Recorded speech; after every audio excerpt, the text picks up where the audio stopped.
Hello, you're listening to Storytelling Saga, the podcast that shares stories. I'm your host, Allie, and this week I'm discussing the Bob's Burgers movie. And also a quick hey, I'm back from hiatus, so it's great to be back. And I've been so excited for this movie. It was first announced back in 2017, in fact, which was also when I started watching the show, coincidentally. I started watching it I don't know what made me finally start watching it, but it was when it was still on Netflix. Now it's on Hulu. And I still haven't seen every episode. I've seen the majority of them. There's well over 200 episodes of the series. But going into this movie, what the creator of the show, Loren Bouchard, had said is that you don't need to be a fan of the series to watch the movie, of course, because of course they want to appeal to everyone, so like a wide audience. So whether you're a diehard fan or whether you're just coming into it, you could still enjoy this movie. So that's a really hard thing to do, though, because introducing the characters, but then also making it true to the series and what everyone knows and loves about the characters, and having Easter eggs for the fans and things like that. And they really did it extremely well. And so, honestly, I had really high expectations for this movie. I think, one, because I haven't seen a movie since February of 2020, when I went to see the Impractical Jokers movie, which was also a lot of fun. And two, because just watching a bunch of interviews with the cast and with the people who worked on it, as in Loren Bouchard, the creator of the show, as I mentioned, Nora Smith, who co-wrote the movie with him and who is also a writer on the series, and Derriman, who co-directed the movie with Loren, and have everything in it in terms of comedy, and it's a musical and a murder mystery. They said going into it that was something that drew them to it in terms of what can we do outside of the show, and so pushing it in that direction. Then also just a fun adventure, and it was just so great. And seeing, of course, the more detailed animation, anytime a series goes from a show to the big screen, it's just so exciting.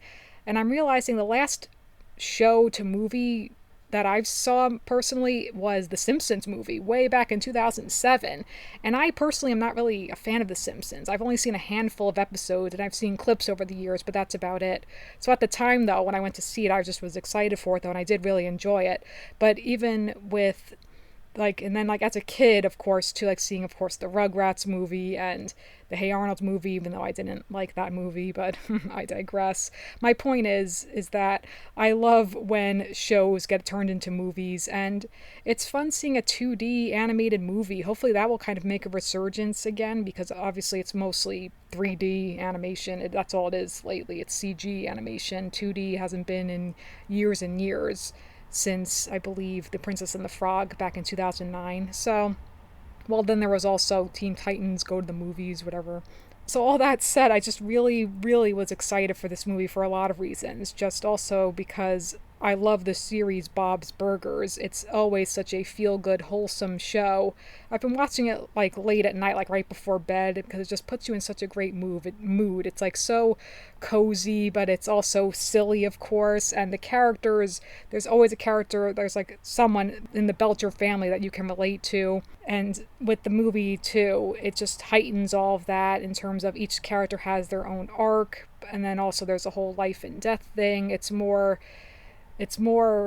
bigger in scope, but then it also feels cozy in a way because we love these characters. And I'm sure people coming into it fresh, having never seen it, I'm sure it'll make them want to watch the show. I have no doubt about that, because it just was a really wonderful movie. I really, really loved it. I'm just sitting here raving for a moment about the overall experience. It was a really great experience just being in the theater after having been over 2 years for me. So just, people laughing and everyone applauded at the end. And for the most part, everyone stayed through the credits, which I appreciate. That just made me happy too, because then there's a little post-credits scene too, which I just had a feeling there would be too. And I was I'm just sitting here enjoying and just reading the names of all the people who worked on this movie. So props to all of them. They did an amazing job. You could feel all the love and care and fun that they had making this movie. That's what I felt. And it really shines through in terms of the animators, the writers, everyone who worked on it, and of course the voice actors. And the actors, they're so funny because you could tell they all really get along, and you can see parts of their characters that are part of them it's just really fun just watching a bunch of interviews, as I said, like heading into this movie, like watching interviews on YouTube of them just giving overall arcs of where their characters are going to go, and then just like hyping people up to go see it. So it was so much fun, and it's everything you love about the show and that much more, in my opinion. Like, it's, if you love the show, you're gonna love the movie. That's all that, which you would hope, of course, going into it. But it's certainly just such a fun time. And I saw it right away. The very first viewing available, that as I'm recording this, it was Thursday evening. So I was like, I can't wait. I'm so excited. I wore my Bob's Burgers shirt. I'm still rocking the shirt. And I got Bob's Burgers socks. So I was very happy. So I was just like, showing my love for this show. So, my goodness, it was just a lot of fun. And going into, I don't really want to recap the plot because I'd rather talk about the themes of this movie. And for me, the main thing that jumps out is that each of the characters, particularly the Belcher children, Tina, Jean, and Louise, they each face kind of a crisis in terms of their own confidence, and in terms of, especially for Louise. And that was teased a lot in the interviews, that Louise, the whole thing with her bunny ears, her pink bunny ears, which when that becomes, like, that's so synonymous with the character in terms of the design. But then after a while with watching the show, for me anyway, you don't necessarily subconsciously think of it. In other words, it's just kind of, it's part of the character. Like, say, for instance, Helga Pataki with her pink bow. You don't really think, like, it's just like part of the character, their design. Or even Linus and his security blanket. It's kind of like that too. At some point, it's just part of the character. But then going into the origin of Louise's ears, I thought it was so well done with the emotional aspect of it. And also how it becomes, it's not necessarily about the ears themselves, like about her pink bunny ears themselves. It's more so about her growing up and facing how she's like, does she need them in the sense to make her feel brave? And of course she doesn't. But she needs to learn that on her own, though. That she feels like a baby because that girl Chloe calls her a baby, and she feels like, oh, maybe I should stop wearing these ears, but then they make me who I am. And she sings that, of course, in the opening number, which was so great. I always love singing, just in general, but, like, I love, like, musical numbers and everything, but I love all these songs, like the singing in Bob's Burgers, the series. And so, of course, they teased that for the movie, too. And they also teased a lot with the dancing. And I gotta say, I loved the dancing. It was fantastic. The choreography for the characters with all of the bigger musical numbers, like with the opening number, especially with that Carney song. I loved that one. That was so good. Oh my god, like, just the dance moves were so good. And also later on with Grover Fischoeder, the Fischoeder's cousin, like their cousin lawyer, who turns out to be, also spoilers, but just that should go without saying, but spoilers for this movie, that he turns out to be the villain. He turns out to be the murderer, as we know. So I loved the dancing. I just thought it was so much fun because the fluidity of the animation too was so great, and just kind of even just like subtle things like how Louise's bunny ears like would move like at certain points, like when she was like looking up when she was in the big sinkhole in that scene. And also, speaking of that scene, oh my god, I'm cringing just thinking of it. When the skeleton falls on her and the teeth, ugh, that gave me the heebie-jeebies. I literally cringed in my seat. It was just like, ugh, shivers down my spine. So I appreciate, though, that said, like, I appreciate that the movie went to dark places, because, again, that's not something we see in the show, and that's something you would expect in a movie, to elevate things and really push things in darker places. So even the beginning of the movie, how it has this ominous feel, and then we see the silhouettes, like the shadows of someone being killed, so it's scary, and then just juxtapose them with the Belcher family, in particular Linda, who has the first line, actually, with, like, when the classic gags of the pest control van driving away and then, like, putting up a new sign for the store next door to them. And it's always the wonderful word puns, which is so big in Bob's Burgers, the series, the humor of it all. So, like, with all the, wordplay and everything, but with Linda, when she says, oh, that's the first time the pest control, like, wished us luck or whatever. That was praying for us, so too funny. I also just love the novelty of hearing characters from TV shows just on the big screen, like in surround sound, like I just always love that. It's always so exciting to me. Like, oh goodness, because it reminds me of a kid, like watching the Rugrats movie and just like the big scope of it and like hearing Tommy Pickles' voice. Like, I just love that. So hearing like Linda Belcher and Bob, of course, and Tina and Louise and Jean, it's just so good. And Teddy. And Teddy he is very much the honorary member of the Belcher family. It's too funny. Oh my goodness. But so with each of the arcs, we got Tina, who is wrestling with whether or not she should ask her crush, Jimmy Jr., to be her summer boyfriend. And then we got Jean, who is excited to hopefully play at Wonder Wharf, and because he's a musician.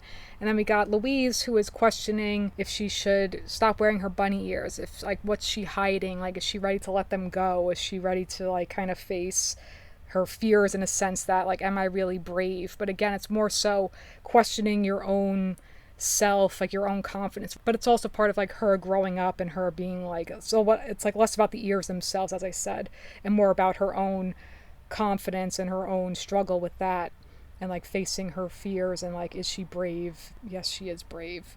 She's such a great character. And for me personally, I relate the most to Tina. But like, I'm also the eldest of 3 siblings, and it's funny too because in my family too, I'm the oldest sister. I have a younger brother and then a younger sister, in that order, just like the Belcher family. So I love that they all have their own arcs. And then also, of course, with Bob and Linda, how Bob ever the pessimist and then Linda ever the optimist, how the two of them, that's why they fit so well together. That's why they're such a wonderful couple. But then later on, how then Linda loses her optimism which was so scary, that whole scene, but then peppered in with jokes, so it worked so well when like the guy, when Grover is digging pushing the dirt onto them, and it's like they're gonna, like, poor Bob's like, I'm being buried alive with my family in front of my restaurant. This is my worst nightmare, literally my worst nightmare. Oh my god, that's horrible. But also, just, I love anytime Bob says, oh my god, he says it a few times in the movie too. It's just always so good. It's like, oh gosh, I just love that. It's just too funny. And Linda with, all right, which she says once too, so funny, in her burger suit, or Jean's burger suit rather. But so in that scene though, when we learn then the backstory of Louise's ears, which was very touching because we've learned things about Bob's mother but never actually saw her, so then when we see her in the movie, that was just really, really well done.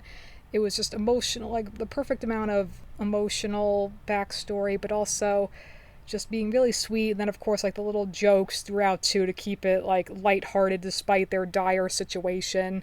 And then them coming up with, okay, let's like, instead of trying to get out, let's like go down. And then like the pipe bursts and they are free, which is so good. But in that moment it's so horrifying. And of course when Linda's like, oh, my babies, like, and it's like, okay, I won't breathe, you guys can have my air, like, such a mom thing, so adorable. She's such a good mom. Bob's such an amazing dad too.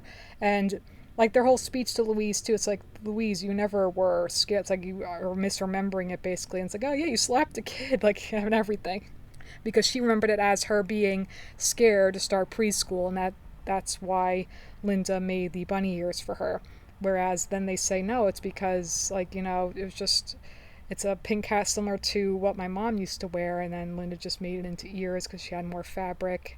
And she says how, he said, like, it's just very sweet, it's just very, very cute. Like, he says how, yeah, I forget, like, sometimes that you never actually met her because you remind me a lot of her.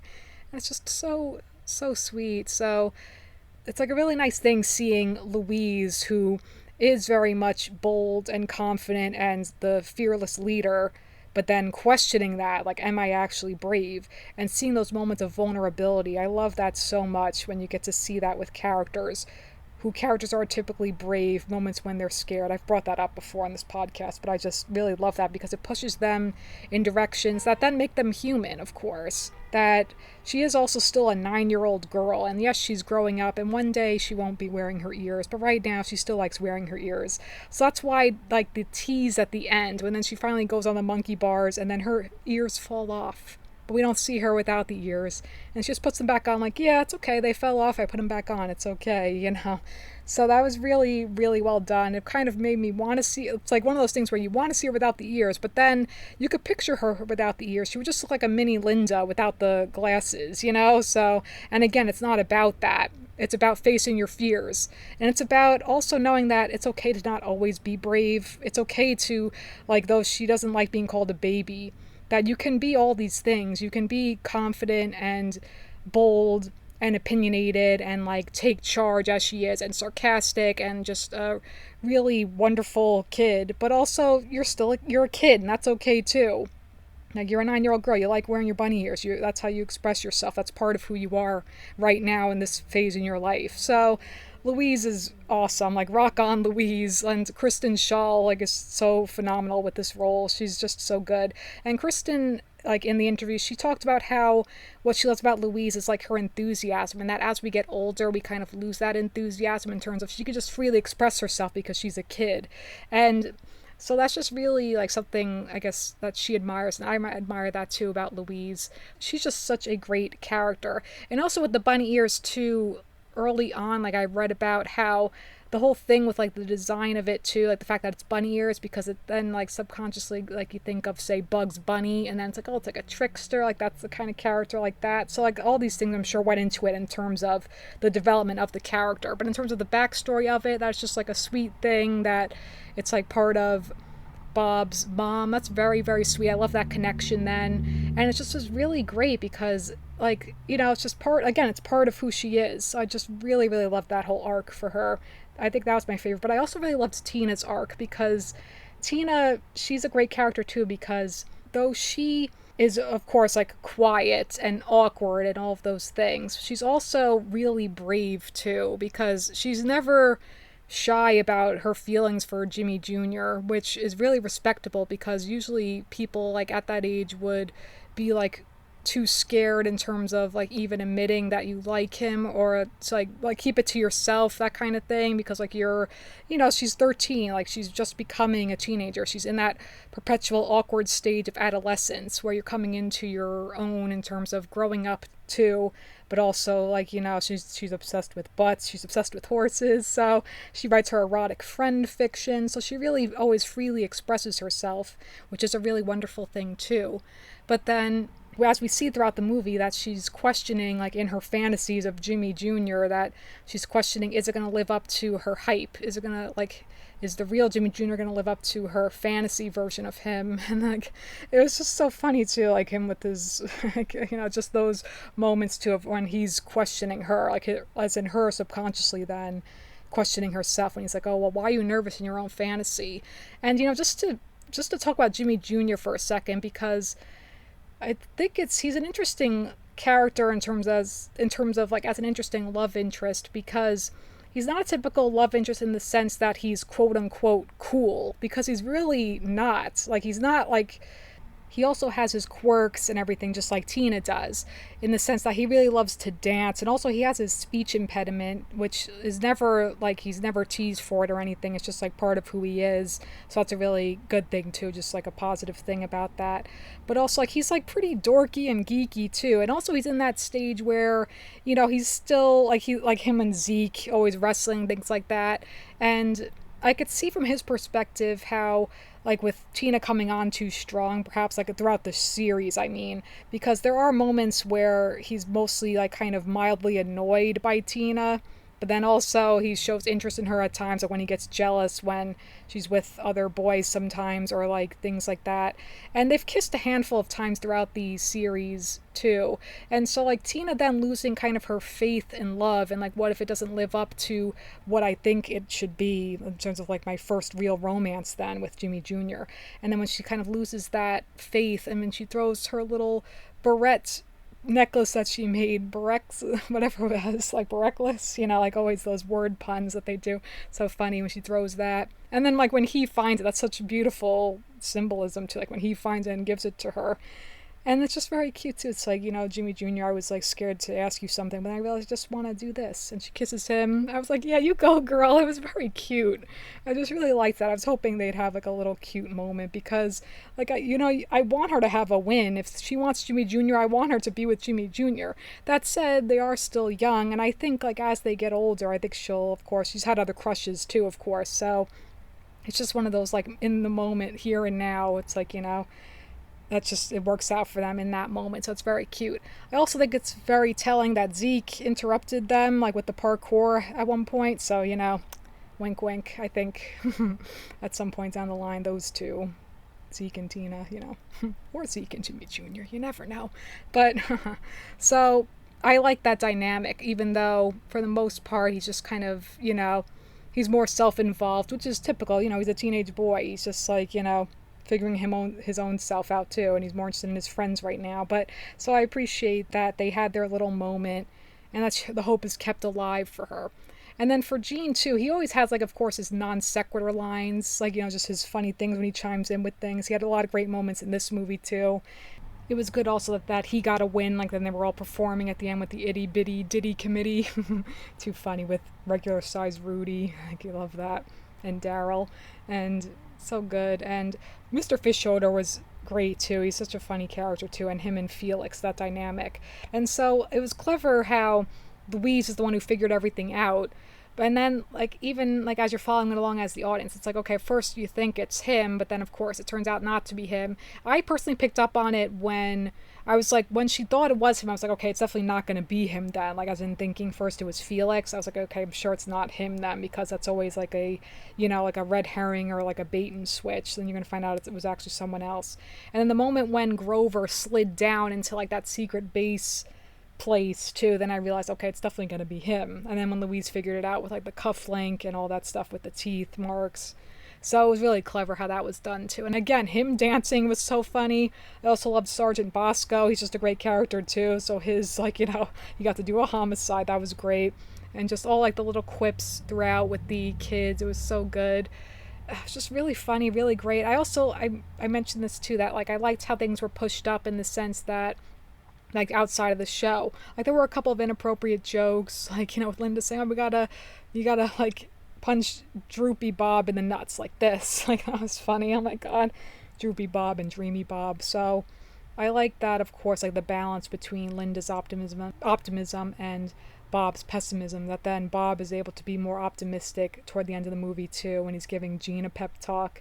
Very cute. So it was just so good. Again, the animation was just really lovely too, just in certain things, like with the scenery and the character movements and the dancing. I really got a kick out of that. That was just really great.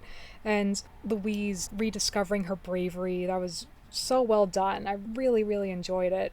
So like each of them in their own way facing their fears, each of them realizing that, like, it's worse if you don't, of course, like, it's worse if you don't try. And then, like, even with Bob, how he then was like able to save his family, of course, and like just, they were able to keep, like, reopening of Bob's Burgers. I loved that too at the end. It was just so good. And then the post-credit scenes was so cute too, with Tina and Jimmy Jr. and the zombies in Tina's fantasy. Like, that was too funny, too adorable. So I really loved it, and it was just so wonderful. Like, oh my goodness, I'm excited to see it again. My gosh, it was really great. So praise to the voice actors, praise to the writers, praise to the animators, praise to every single person who worked on the movie, and my gosh, praise, of course, to Loren Bouchard, the creator of the series. We need that optimism, we really do. And even like for Linda too, because she, like, genuinely, you could tell it's just how she genuinely feels. Like, she just knows things. Like, she's not masking, like, in terms of with her optimism. She just genuinely is that way. It's not like a fake thing where sometimes people, like, are overly happy, because then, of course, she does lose it in that moment when, like, they think they're gonna die when they're, like, in the, in the car in the sinkhole. But she's just genuine with her optimism, and it shines through, and so that's just something that's so important too. And it's also just like the Belcher families are such a wonderful family. They really are. I admire each of them for different reasons.